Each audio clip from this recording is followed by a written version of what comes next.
it eclipses Luton, it eclipses everywhere, because they've taken that area as their own. They put the stickers on the walls, and they have even turned around and said, their friend George Galloway.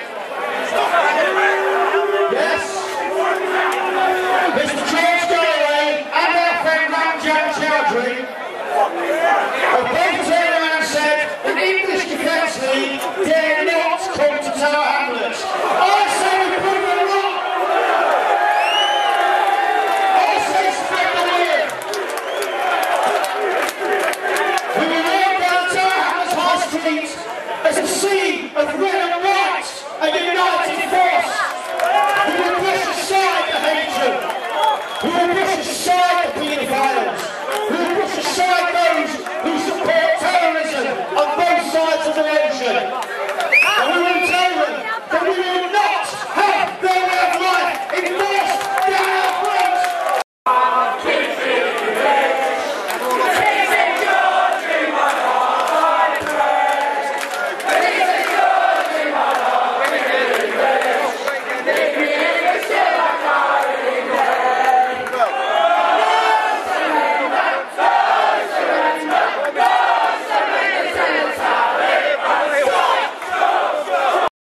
Follow the instructions of the stewards and the police. I see there's a nice party atmosphere going on. Let's keep it that way. As far as I'm concerned, troublemakers are as bad as the extremists themselves.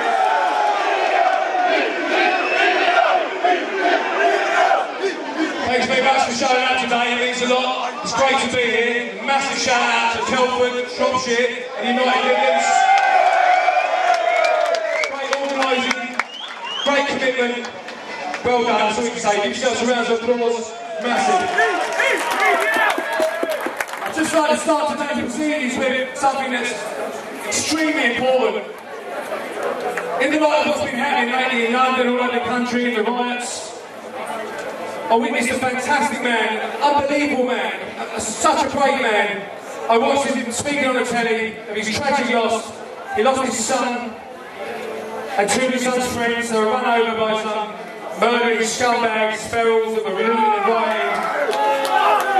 This man was a Muslim man called Tarajan, who lost his son, Harun, in the most horrific of circumstances and basically come across his own son's body. It was horrific. Also, there was two other brothers that were killed, Shazad Hussain and Mustafa Hussain. It's a tragic, terrible incident, and our hearts go out to the families of all those concerned, and our condolences, and whatever side of the fence we may sit on, whatever our beliefs.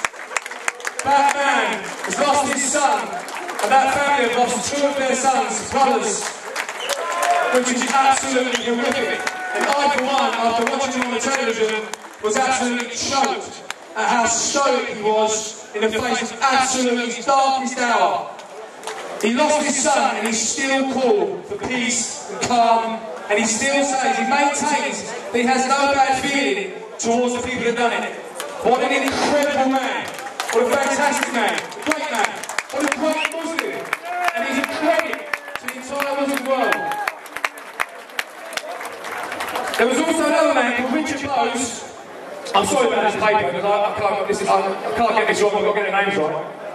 But Richard Bowes was beaten to death. He was struck by certain individuals and he was left to die in the street next to a fire while they rampaged and pillaged and robbed through bricks and stones and bottles at the police. This poor man was lying on the floor dying and ended up dying. Now, wherever we are, we support the police, and we don't want to give them a hard time. They've been under incredible pressure, unbelievable pressure. Some of these boys and girls haven't been in bed for 4 days and nights. They're absolutely exhausted, and they've been attacked by some of those vile, hood-ratted scum that you can imagine, that are burning people out of their homes, are destroying people's businesses. They are an absolute disgrace to a pair of trainers and a couple of sweat tops. So what we're going to do today, most importantly of all, is show them exactly how to do it, the process. If you have a problem in society, or with your country, or something that you're so upset about, you must go down the right channels. We're going to use democracy because that's what we are. If you've got a problem, peaceful process, right to assembly, no one's attacking the police, no one's breaking windows, no one's destroying people's livelihoods. We are not scum, and one thing we are definitely not is violent, Mr. Cameron. And we are definitely not sick, Mr. Cameron. What's sick about opposing Sharia law? What's sick and vile about opposing homophobia? What's sick and vile about being a patriot, English/British patriot? Nothing. What's vile is denying those people that are patriots and have genuine concerns for their children's futures the voice, the platform to raise those issues without being persecuted or condemned as racists and scum and vile.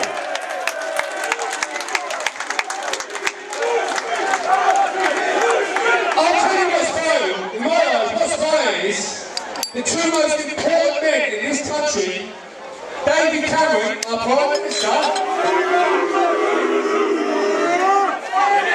Boris Johnson, the mayor,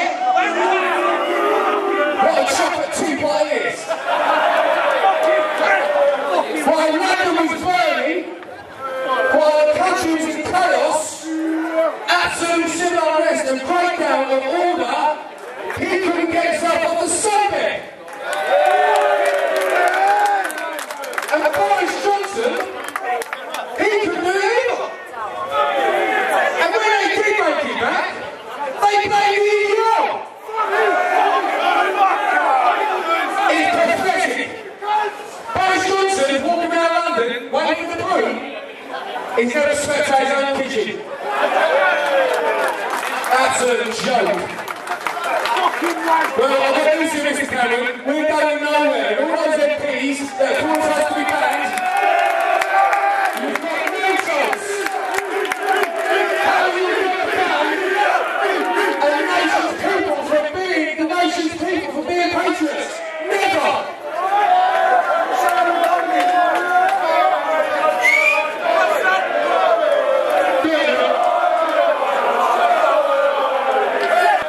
Yeah? Tell us all about it. We know they're sensitive times. That's why we're still doing it. Because there's nothing more sensitive than 60 young white girls between 11 and 13 being systematically raped.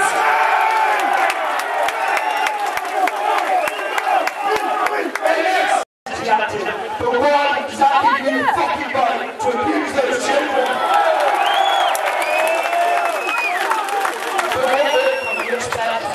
An ideology where women are second-class citizens, an ideology that promotes sex with minors and classes infidels on the same level as pigs and snakes. That's me and you.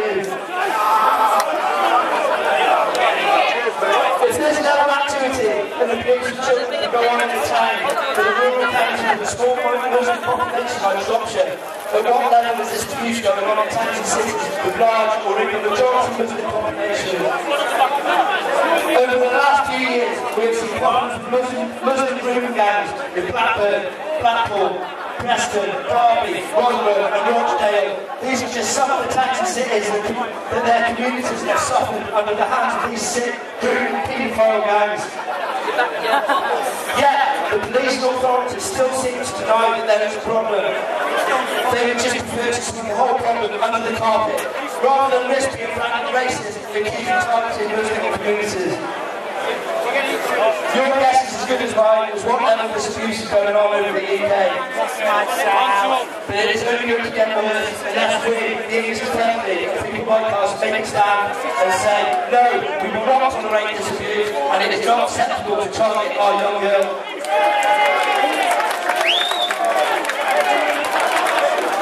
What is happening to our precious children? Like many of you here today are parents, grandparents, and as our parents, it's our duty to protect our children from the dangers that lurk around every single vulnerable corner. Now there's a new danger, not because it's just begun to happen, but because it's been hidden from the public for so long. And that is the Muslim paedophile gangs that are roaming our streets. They're not just looking for any children, but specifically white teenage girls with the intention of applying them drinking drugs to use them for sex and to pass them around their friends to be abused however they please. Not only that, these girls are threatened into silence with threats of violence towards them and their families, and only a brave few stand up and get the protection and help that they deserve and they need. It's been since discovered there's been over 60 victims in the Shropshire area alone. 60 victims by Muslim paedophile gangs. And this is just one case in one town. This problem is national in each of our towns and cities, and it gets stolen by our police and media. How many more children have got to come to harm before this problem is addressed and thrown out into the open? How many more young white teenage girls like Charlie Down have to be taken from us before something is done to stop it?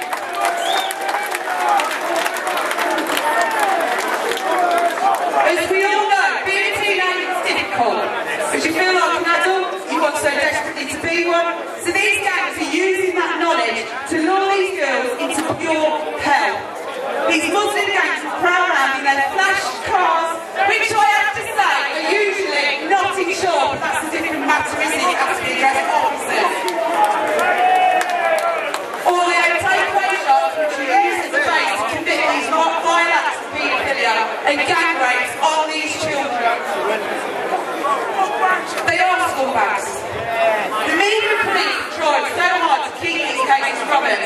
It's all over the country, and we, the public, have a right, and we demand that right to be given this information on what to look out for, so they can not only protect